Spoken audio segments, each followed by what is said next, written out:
muchachi tugenda muchachi orwigi rwigwirembaho ibyensi nitaka ikaza muchachi nintino muchachi stivo nyine byanje binkunda ngambaho nyewe cyache kandema ukazarwa abazire barungi wakuro ine mico mirungi abwenchizo barya Sunday ibya cyacho byewuzya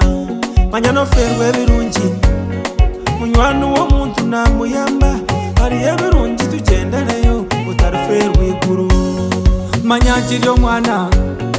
nikunda kwechakarira nafuna sente ni chakaramu nindumya bayaye nyowe nkiryo mwana nikunda kwedigadigidira nafuna sente nindigidamu nyinyi hakasije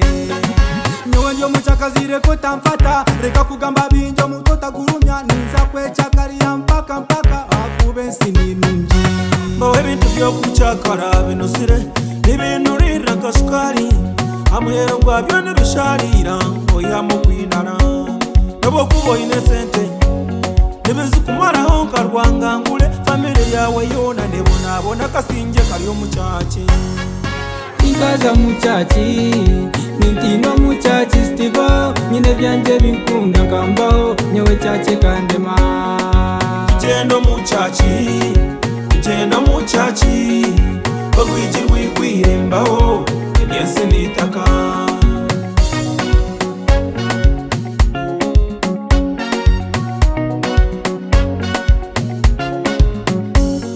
hazadugo mu misho nyowe tangwaho takutera amabari ka Stefano bakankoma kafera ruzira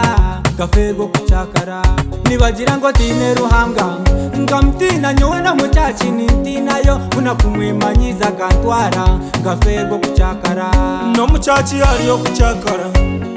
abantu muchachi nshemererwa tubatera kidongo niwe sima omwizina lya Yesu okushemererwa ni kurungi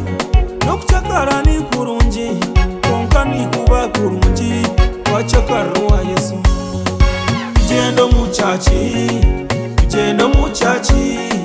orwigi rwigwirembaho ibyensi nitaka kare tuzo muchachi kuna kwatwa nkiruho koranta sasoda na mizi byishireyo omwizina lya Yesu kare tuzo muchachi kuna kwendo muchara ushaba ruhanga mukwereza omwizina lya Yesu kare tuzo muchachi kuna kwenda kuchakara nitwo muchachi nituchakara omwizina lya Yesu